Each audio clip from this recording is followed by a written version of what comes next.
Porte-toi bien, porte-toi bien, porte-toi bien, porte-toi bien. 19e lettre de Sénèque à son ami Lucilius.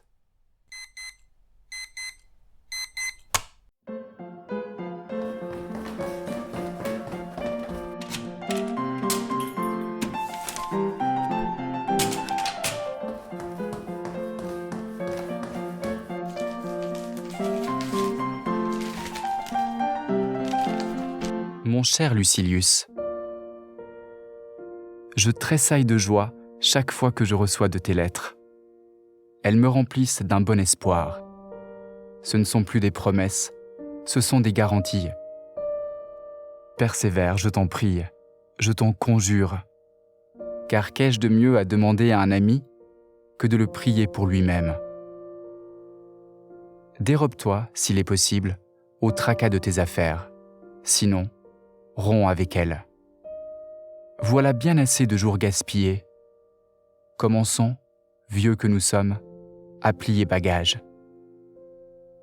Qui pourrait nous en vouloir? Nous avons vécu dans la tourmente, allons mourir au port. Ce n'est pas que je te conseille la retraite comme moyen de renommée. Il ne faut ni l'afficher, ni la dissimuler. Jamais en effet je ne te pousserai, en condamnant la folie des hommes, à te chercher une cachette ou te faire oublier. Tâche que ton renoncement n'ait pas trop d'éclat, mais se laisse voir. D'autres, dont le choix à cet égard est libre et encore à faire, verront s'il leur convient de passer leur vie dans l'obscurité. Pour toi, cela n'est plus possible. Te voilà placé au devant de la scène par la vigueur de ton génie, par tes écrits si pleins de goût, par de nobles et illustres amitiés. La célébrité s'est emparée de toi. Fusses-tu plongé et comme perdu dans la retraite la plus reculée, tes premières traces te trahiraient encore. Tu ne peux plus jouir des ténèbres.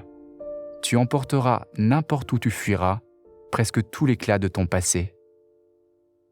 Tu peux prétendre au repos sans que personne ne t'en veuille, sans regret ni remords de conscience. Que quitteras-tu dont l'abandon puisse être amer à ta pensée? Tes clients? Aucun ne te suit pour toi-même, tous pour quelque chose à tirer de toi. Tes amis? Jadis on recherchait l'amitié, maintenant on court à la proie. Des vieillards que tu auras abandonnés changeront leur testament? Tes flatteurs iront saluer d'autres seuils? Un grand bien ne saurait coûter peu. Réfléchis à quoi tu veux renoncer. À toi-même ou à quelque chose de ce qui est à toi? Pourquoi ne te fut-il pas donné de vieillir dans la sphère modeste où tu as pris naissance? Et pourquoi la fortune t'a-t-elle porté si haut? Tu as perdu de vue l'existence salutaire à l'âme, emportée par tes rapides avantages, gouvernement de province, intendance et tout ce que promettent ces titres. De plus grandes charges encore t'invitent, et après celle-là, d'autres. Quand cela finira-t-il? Qu'attends-tu pour t'arrêter? D'avoir ce que tu désires? Ce moment n'arrivera jamais. Il y a, disons-nous, une chaîne de causes dont la trame forme le destin.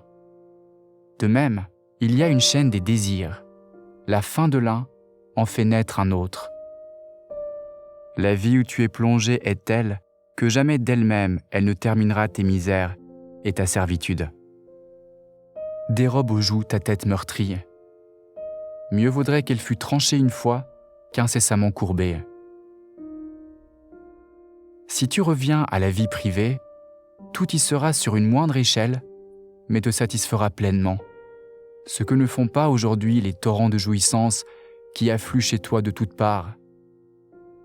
Préfères-tu donc à une pauvreté qui rassasie, une abondance famélique? La prospérité est avide, et en but à l'avidité d'autrui. Tant que tu n'auras pas assez pour toi, tu n'auras pas assez pour les autres. Comment sortir de cette position? Comme tu pourras. Songe combien de hasards l'argent, combien de travaux les honneurs t'auront fait braver. ose enfin quelque chose pour le repos. Sinon, condamné aux soucis des gouvernements de province, puis des magistratures urbaines, tu vieilliras dans le tracas, dans des tourmentes toujours nouvelles, auxquelles aucune modération, aucun repos ne te permettront d'échapper. Qu'importe en effet que tu veuilles le repos, ta fortune, elle, ne le veut pas. Qu'est-ce que ce sera si tu lui permets de grandir encore ? Tout ce qui s'ajoutera à tes succès s'ajoutera aussi à tes peurs. Je veux ici te rapporter un mot de Mécène, qui, au sommet de sa réussite, poussa ce cri de vérité. C'est leur auteur même qui foudroie les sommets. Tu demandes dans quel livre il a dit cela ? Dans celui qui a pour titre Prométhée. Il a voulu dire qui fait foudroyer les sommets. Existe-t-il donc au monde un pouvoir si précieux pour que tu tiennes de si ivres propos ? Mécène avait du génie. Il aurait enrichi d'un grand modèle l'éloquence romaine si sa haute fortune ne l'avait pas épuisé, ou plutôt affaibli. Voilà ce qui t'attend si tu ne te hâtes de plier la voile et, ce qu'il a voulu trop tard, de regagner le rivage. J'aurais pu, moyennant cette sentence de Mécène, balancer mes comptes avec toi. Mais tu me chercheras chicane, si je te connais bien. Tu ne voudras ton remboursement qu'en pièces de beau relief et de bonne aloi. Selon l'usage, c'est sur Épicure que je dois tirer. Examine bien, dit-il, avec qui tu dois manger et boire, avant de penser à ceux que tu boiras et mangeras. Car manger la victime sans un ami, c'est vivre comme les lions et les loups. Un ami, tu ne l'obtiendras que dans la retraite. Ailleurs, tu auras des convives, triés et classés par ton nomenclateur dans la foule qui vient te saluer. Il se méprend fort, celui qui cherche des amis dans son antichambre et qui les éprouve à sa table. Il n'est pire malheur pour l'homme obsédé d'occupation et de richesse que de croire à l'amitié des gens qui n'en ont pas pour lui, ou à l'efficacité de ses bienfaits pour se la concilier. Souvent, plus on nous doit, plus on nous hait. Une légère dette fait débiteur, une lourde somme, un ennemi. Et quoi ? Les bienfaits n'engendrent pas l'amitié ? Si, quand on peut choisir à qui l'on donne, quand on les place, qu'on ne les sème point au hasard. Ainsi, tandis que tu travailles à t'appartenir complètement, mets toujours à profit ce conseil des sages. Attache plus d'importance au caractère de l'obligé qu'à la nature de l'obligation. Porte-toi bien,